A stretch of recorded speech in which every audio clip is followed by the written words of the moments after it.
Welcome to World's Finest, Southgate Media Group's weekly DC Comics review. As always, I am Phil Parrish, and with me is... Lil Hellfire reporting for duty, and I do mean duty because there are so many books to talk about this week. They're going to say they're all bad. I was going to say there was at least one or two good ones in there. No, there was a ton of good ones. Unfortunately, they weren't the ones that need to be good, aka the top names, the name brands. So, where do you want to start on this epic journey of a first week in the month? So I talked you into getting Midnighter number 5. What did you think? Oh, we're just going to start with that out the gate. Okay. My thoughts on Midnighter. I like the team up. Like I said, it's definitely buddy cop vibe. I like it. It's very reminiscent to me of what I read from the Arsenal and Red Arrow book or whatever. Yeah, Red Hood, yeah. You know who I'm talking about. Yeah, Red Hood, there we go. Red Arrow. I think I have too much arrow in the brain. Yeah, it's very reminiscent of that to me with the humor and how one's like really, really aggressive and then the other one is just kind of like a little bit more mellow and chill. Yeah, it's just, like I said last issue, it just seemed like Midnighter was like trying to show off for a dick. They're handcuffed together. That's so classic comedy routine, you know? Yeah, and it was like, what was the point of that? I don't know. I think it was to underline that they are, like, despite, like, what you might think at first glance, they are actually pretty compatible. Like, what one lacks, the other makes up for. And that does make a pretty, dare I say it, dynamic duo. Oh. She's like, where is that button when I need it? That one? There you go. Yeah, I liked it. I enjoyed it. I mean, it wasn't the regular Grayson book, but I mean, it was alright. Well, it wasn't meant to be a Grayson book. It's a Midnighter. And Midnighter's a little more campy, but at the same time, they tried to be a little more gritty. So it's like, I don't know, they need to like figure out the tone that they want to take. I think a lot of books are having like a quote unquote identity crisis. Yeah. And I just think the sooner that they all figure out what every brand should be, the better these books can be. They can become more cohesive and really start, driving towards that demo. I think every book should absolutely have a niche. Like I said, I never read the original stuff, but it just seemed like I thought there was more like, beat 'em up. They were kind of. I thought him and what was that team he was on? They were supposed to be like a more brutal Justice League, maybe. Oh, the Authority. Yeah. Yeah. Okay. I mean, I don't know. Yeah, it was a punch 'em up book for sure, but to me, it felt a little campy of the stuff that I read. I mean, it was Brian Hitch who did it and Warren Ellis that wrote it, so. Mm-hmm. I don't know, like it's a touch and go situation with them, but yeah, I don't know. I mean, I'm not gonna, unless Grayson comes back, I probably won't be picking up Midnighter. Like I said, it's just not my style. It's not my vibe. Yeah, no, that's what I'm saying. I get the campy vibe, that you got, but I don't know if it intentionally supposed to be campy. I don't think. I think it very much was because of the handcuff situation. I think they were really trying to play it all up for everything that it's worth. I mean, Grayson has comedy in it. I felt like they were trying to pull that Grayson element into it a little bit. Yeah. I think I'd give 3.5 on it. What would you give it? Oh, right on the money. Me too. Oh. It's slightly above average. And I mean, like I said, Midnighter's not really my thing. I feel like if you're going to have Grayson in a book, showcase him a little bit more and a little bit in a more of a better light as well. I mean, because he's pretty much the star of DC right now. Let's just be real. Yeah, but do you think they just wanted an excuse to slap his name on the cover to maybe boost sales? You know what? Yes, and that's a shame because Midnighter has the potential to be really good in its own right, and I don't think that they're giving a lot of these titles a chance. Like with a Martian Manhunter, how many cameos has he had, and it's only the 3rd issue?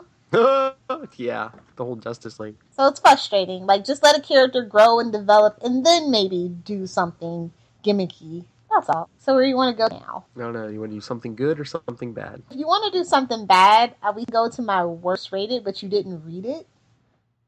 Oh, okay. What was that? This is a do not buy, stay away from at all costs. Do not let the nerd at the cash register talk you into it, okay? Don't do it. Telos #1. Okay, I'm going to say, yes, some series from Convergence warranted spinoff series. This did not. I hated Telos and I hated everything about Brainiac. It was just like, it's like we're doing with Darkseid and the Anti-Monitor. I just don't care. It's not compelling. I don't care about his search for his family. The dialogue is brutal. It's so much exposition, and I hated Convergence. So why are we still talking about this? It was a number one. I decided to pick it up. That's been my goal since DC YOU started. Pick up every number one and see what sticks. And so far, nothing has stuck.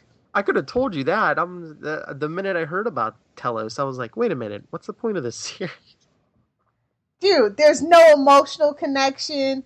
It's abstract as hell, and it's just like it's like conceptual. There's like feels like there's no characters, and I'm just like, what are we doing? Why? What? I don't understand who thought that this was a good idea. I honestly don't. It's a 1.5 for me.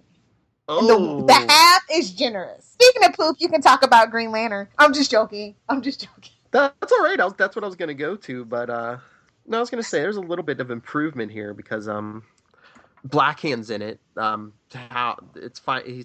Hal finally has like a good threat to go against because he finds out that I guess after his encounter with the Source Wall, Blackhand's the reason why planets and everyone on them are turning to stone. Yeah, because he's going crazy. He's like, I used to be able to resurrect the dead and play with them. He's like, now everything I touch just turns to stone. Why does everything sound so perverted in the DC universe lately? No, but this is Blackhand's like a good villain now. Well, I mean, not that he wasn't before, but he can even turn Hal's energy, the green constructs into stone also if he touches them. Really? Yeah. Well, at least they pulled something good out of their butts. Sorry, are you liking it? Like I said, it's by inches, but I see little bits of improvement as they're going on. So this one's probably another 3.5.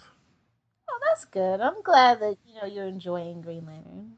I did enjoy the fight. I mean, since Blackhand could turn all the constructs into stone, now how I had to use his brain for 2 seconds.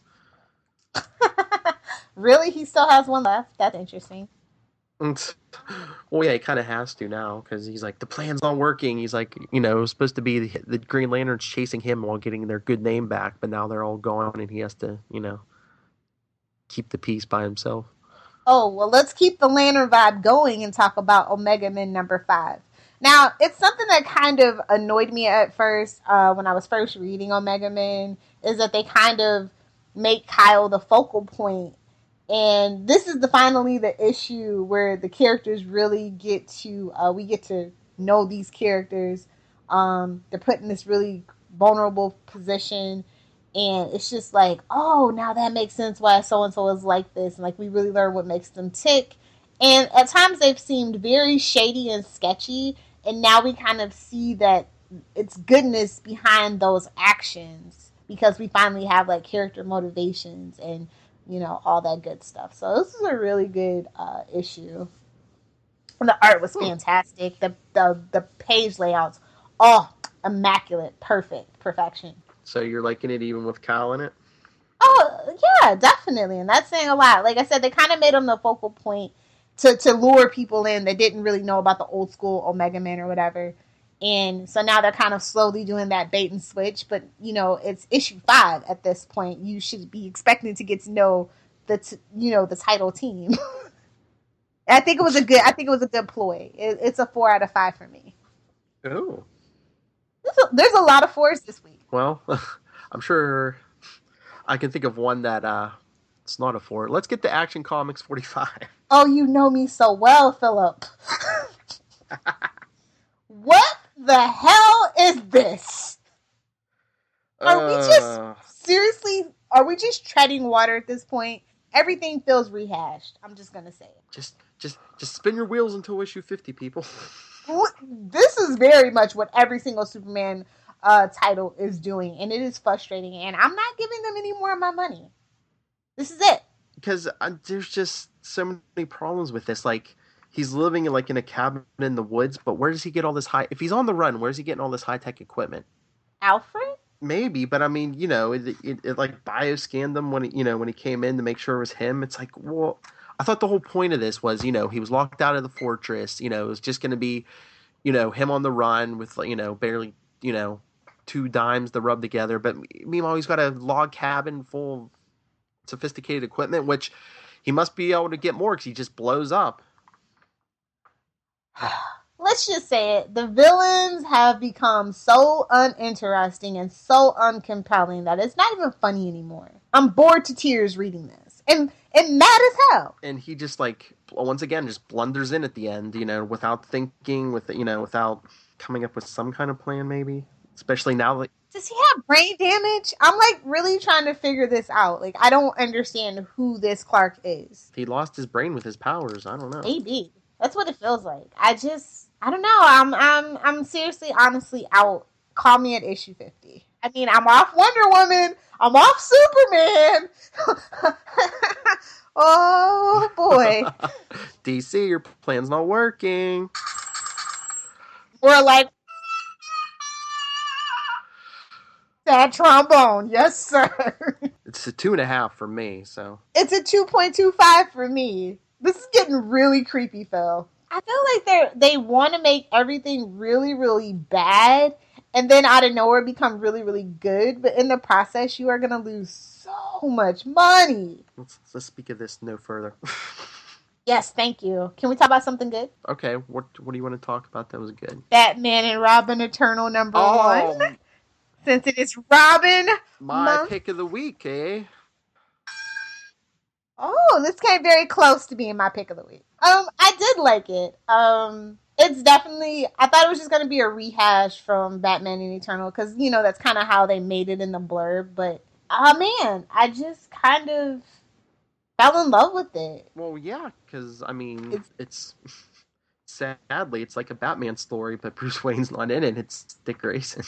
Yeah, it's more focused. Do you know what I mean? And we have those recurring flashbacks. And I do absolutely love that it's kind of not about Batman, but everybody that has been inspired by him and wants to carry on his legacy. It's kind of like how I actually want Arrow to be. Like, I wanted Oliver to stay away and kind of let the team, like, get in a couple of wins, and then a big tough villain comes in, and he comes in and helps them, instead of it being just, 40 minutes, and he's back with, open arms from 2 out of the 3. But yeah, I mean, this was a good story, like you said. It seemed like they had a plan.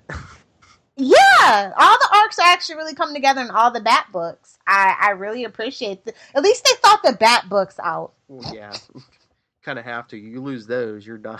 Yeah, you're toast. No lie. I love the art, and I think that this is gonna be a really interesting 6 months. Yeah, especially the whole Batman secret and. Oh yeah, I don't want to spoil it for anybody. If you haven't read it, you guys need to run out tomorrow morning and get it. It's that good. I highly recommend it. Oh yeah, like I said, it's my pick. You give it a 5? But, so I'll give it a 5. I gave it a 4.25 because I don't know. I feel like I remember that I really loved Batman Eternal, and I come to read that it really wasn't that long ago, and almost every single element about Batman Eternal has been kind of retconned out or is in the process of being retconned, and that kind of just left a sour taste in my mouth a little bit, I guess is what it was at the end of the day. Well, you want to keep it up into the Bat books and go just Batman Beyond #5? Okay, I hated the Future's End story. I just have to say that. But I do like how this book has worked it into the Batman Beyond universe. And it's kind of a double-edged sword that they keep kind of trying to make the things that's relevant that's going on in the book, like we kind of talked about this last time, like they still keep hinting about what's actually going on in the now instead of there. Because this issue, Tim's all suited up in the Jim Gordon Batman suit. Oh, yeah, and all those lines Barbara's saying, like, because Tim was like, oh, is this suit going to be able to work and everything? And Barbara's like, oh, yeah, Bruce tinkered with it after, Yeah. And we really spent a lot of time with Tim in the suit. But also they kind of explain why Brother Eye is so obsessed with Tim. And I kind of like it. It doesn't feel forced, and it hasn't gotten too over the top for me at this point. But, man, these cliffhangers are killing me. How'd you feel about the cliffhanger? I just want to know what it is. It seems like it's a tie into the Court of Owls, but what is it? Is it Talons? Talons. It was fun, too. I have to say that this issue was actually fun. Like, a lot of the time, this Batman book is dreary, and it's meant to be dreary, but this one was actually really fun, and I thought it was better than last month. Definitely. I feel like that was just kind of a bridging issue. Do you know what I mean? Mm. Transition issue. It's bound to have those. If we're writing for the graphic novel format, you know, we're bound to have those filler, quote unquote, issues. So Well, it's a shame that we've kind of decided to do that. I think that really restricts a lot of creative freedoms when you have to think in terms of arcs instead of just one-off stories. That yeah, I could be know, fun. and it's like I thought they weren't worried about continuity. So what's the Even the annuals aren't fun anymore, like we've said. no? So if we're not having fun in the annuals, and we're not having, if we're just like strictly limited to just writing straight up arcs now, like Yeah, because they think about the like graphic novels. They write for the trades and stuff. yeah, that's unfortunate. I mean, now they are killing it in the trades. I will say that. By the way, I just want to shout out the Flash trades that just came out. It was like 4 of them, so pick them up. They're all from the New 52 though, but they're still really Don't hold good. that Personally. against them. No, the Flash in the New 52 is really good. Oh at yeah, the in the beginning, actually. yeah. So anyway, sorry. What did you give this I gave issue? it a solid 4. What'd you give it? Me too. It's another one of my 4s. Unfortunately, the other Bat book did not fare as well. Detective Comics number 45, shall we? If anyone's been paying attention, they knew it wasn't Detective wasn't going to.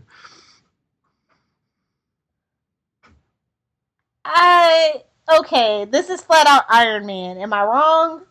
I don't know. Don't badmouth Iron Man like. Ooh! Oh, slaps! I did.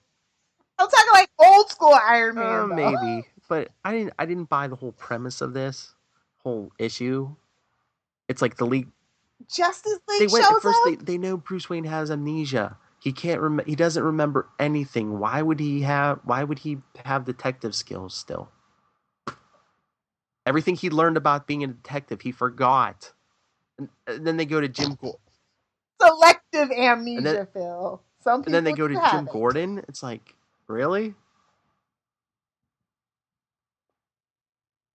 This was such an awkward issue. And I really feel like I saw the critics rip this title a new one. So when the critics are actually like literally legitimately giving a Bat book a bad grade, you know the fans are not having it for the most part either.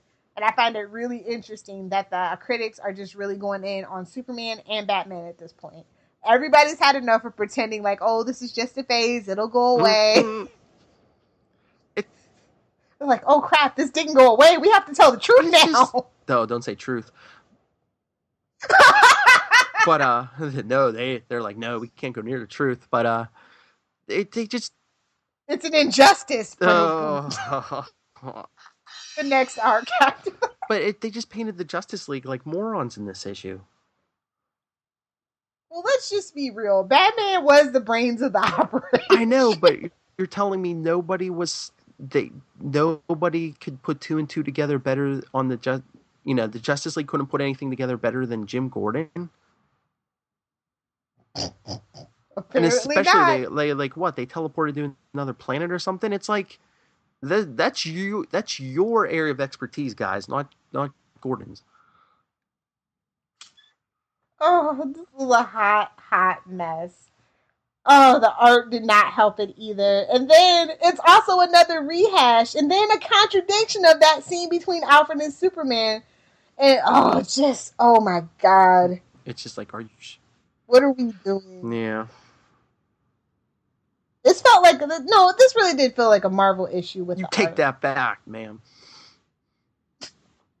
I'm sorry. Come on. They're not all the artwork in Marvel is not always on point. No. Let's just... No. Come on. But I think DC's proving neither are they at half the time anymore.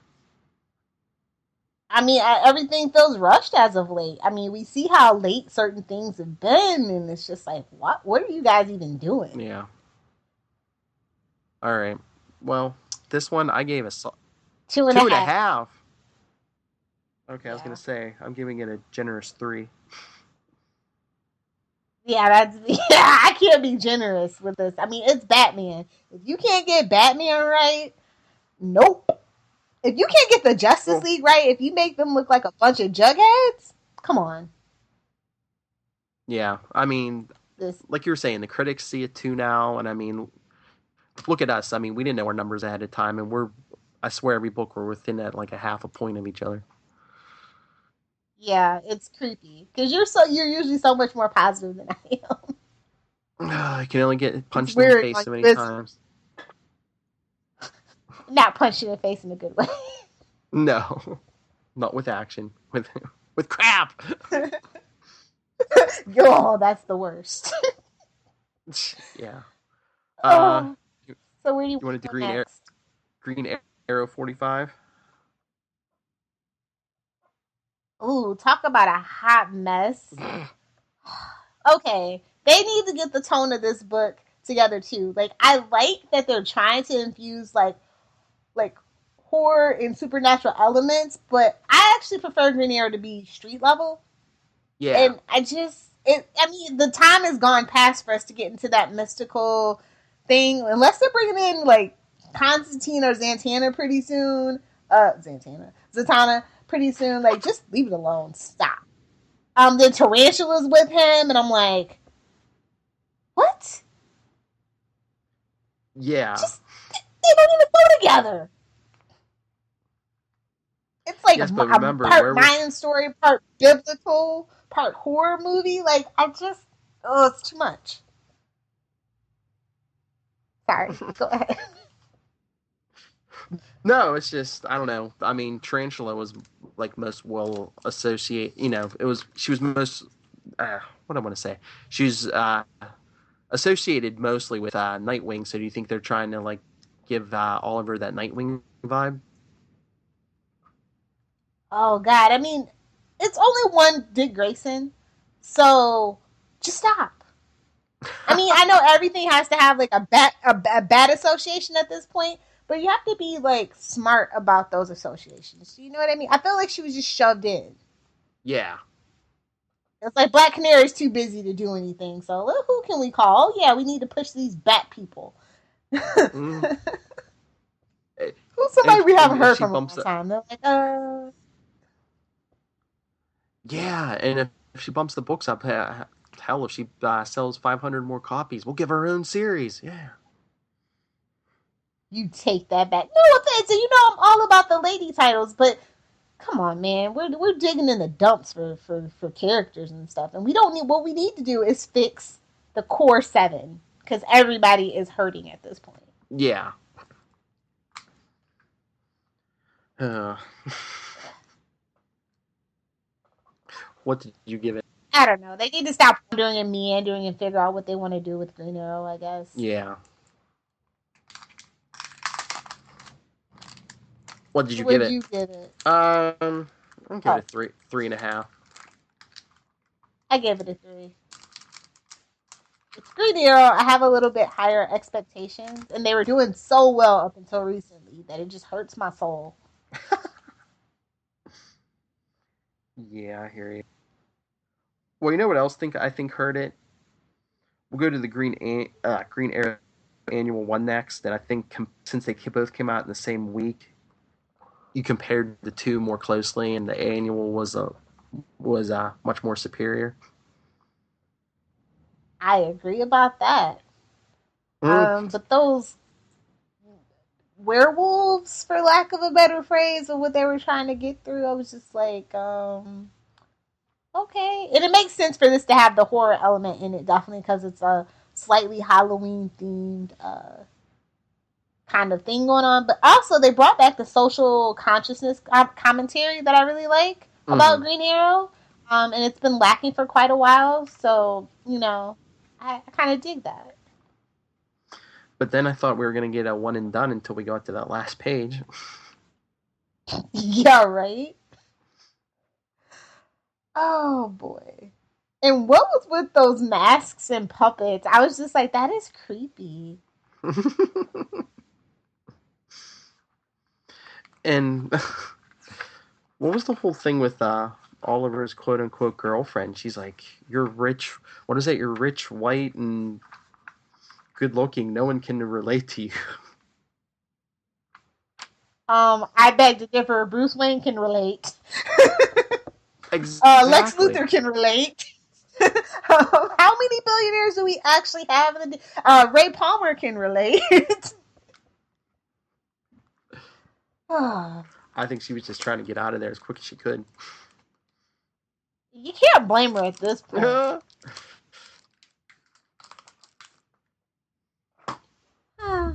I don't know. Do you like silly Green Arrow or do you like serious Green Arrow? I guess that's what it kind of comes down to. I mean, I don't mind a joke every so often, but I think I think it's what you like. It's the a little more serious, street level, and it's like figure out who you want in your supporting cast because every arc we get. Would you want to see another sidekick? I don't know. I don't know about another one, but just pick one. It was there was Felicity and Diggle for a while. Then it was the other guy. The other guy who helped them with the tech, and his sister's been in and out, and just. You feel like they want to start this series over, but they know that they'd lose all the readers probably at this point if they actually tried to do another origin. Because we basically kind of sort of did a soft origin story when we found out that his dad wasn't dead and all that stuff. Back in like the 30s, the 30 issues. They want to be the TV show, but they don't want to be the TV show. Now the TV show wants to be the comic book, so I don't even know. It's like some vicious circular logic. Yeah, I know. Oh, but I don't know. The art worked for me. I like that they really tried, but it wasn't like too much Halloween in your face Halloween. You know what I mean? So what'd you end up giving it? I give it a 4.5. Wow, I gave it a 3.5. It was late. It was better the first time that I read it. Is all that I'm saying.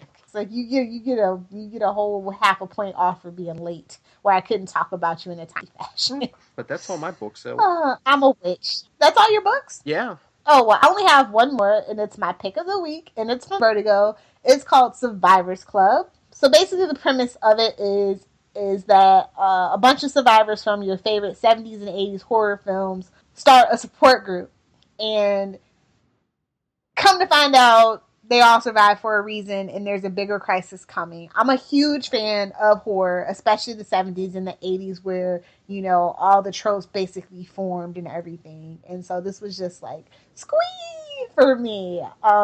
We got Ryan Kelly doing the art. We got who was it? Lauren Bucus doing the story, and those two are just like really huge and independent comics right now, and it's just, oh man, it just blew my mind. It was so well done, interesting premise, very original.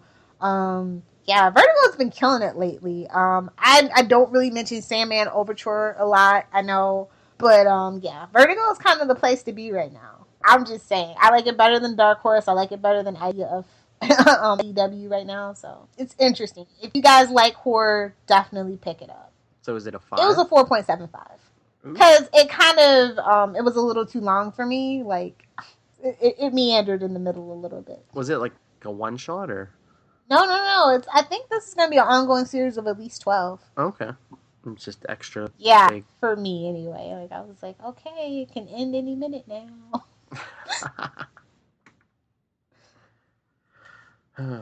Was that it then? That's it. That's a wrap. Oh, is Lois and Clark next week? Yes, it is. Oh, remember people, this Wednesday.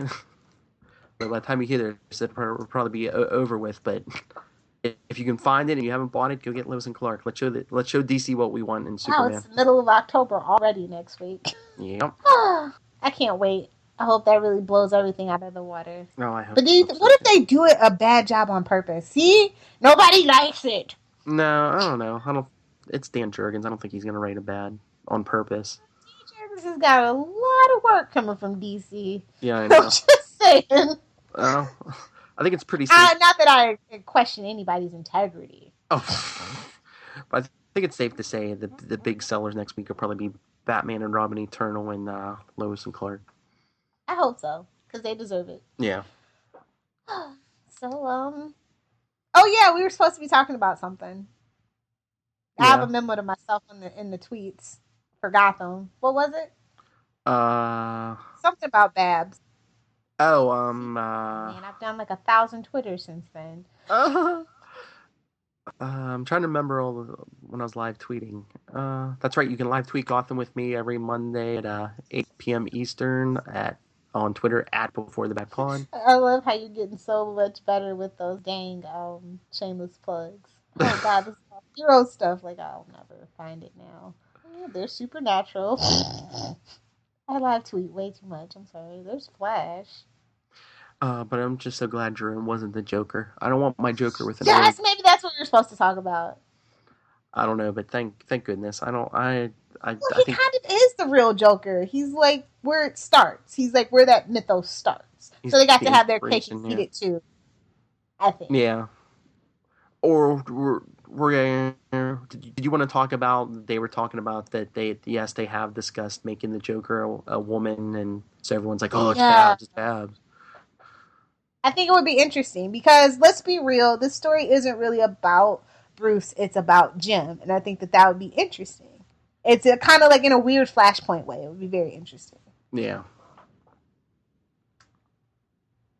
But then we're definitely not getting Batgirl. Well, that's okay. And I didn't want her to be Harley because I just feel a certain kind of way about Harley. Yeah. And, yeah. Because, I mean, let's be real. Babs has a whole different special set of skills that, Harley, other outside of what Harley, like Harley had. I want Harley to be that psychiatrist. I really do. I want her to be a strong, independent woman who just kind of snaps and falls in love with the wrong man. I want that story. And I want her to wear pants. What is your deal with pants? I swear, name me a scene in Gotham, first season or this season, where you've seen Barbara in pants. But it's anachronistic, and like back in like the 40s, 50s, women really didn't wear trousers or pants. I know it. I mean that the stylistically clothing wise, that's kind of why. But even I'd be shocked to see her in pants. Honestly, I know. But even in Arkham, they didn't put her in pants. They put her in a nice little jailbird dress. I know. Yeah, they threw her in a cage full of guys, and no pants. Nobody cares at Arkham. I guess. Yeah, I don't know. I really like what they've done with the character of Barbara Keene. I think the actress is finally got something to do, and I like that it wasn't what we were expecting. Although I'm bummed that Essen is dead and she didn't marry Jim. I'm just saying, I was hoping that was going to happen, and they just dashed my hopes on the rocks. Is that it? Yep, that's it. All right, well, let's get to the big news. World's Finest fans, you can get a hold of us in more places now. Of course, we had Facebook before, World's Finest Podcast on Facebook, but now we're on Twitter at World's Finest Pod, and you can email us, worldsfinestpod@gmail.com. Awesome. Please feel free to use it because we have a poll starting next Friday about the Robins. Oh, yeah, I've been waiting for this. Yep. So I'm eager to see what everybody thinks. We're gonna just do who's your favorite Robin, and then in the comments, we're gonna want you guys to like rank your Robins. I think that's the best way to do it. There you go. So yeah, you guys can find me on Twitter at Lilith Hellfire. I'm on Tumblr. It's lilithhellfire.tumblr.com. If you want to check out all your DC comic books related news stuff, please be sure to check out Channel 52. We're available on iTunes, Stitchers, and Lisbon, and of course SoundCloud. We're on Twitter at Channel 52, and our email is podcastchannel52@gmail.com. Look forward to hearing from you guys. Lots of great news coming out every week now because TV is in full swing.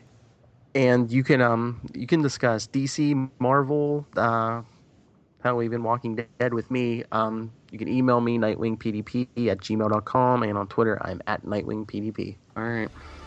So is that it? Yep, let's get out of here. All right. Remember, come back next week. Well, after you buy Lois and Clark, come back next week. And remember, DC, we want Batman and Robin Eternal and Lois and Clark. Get the message? Good night.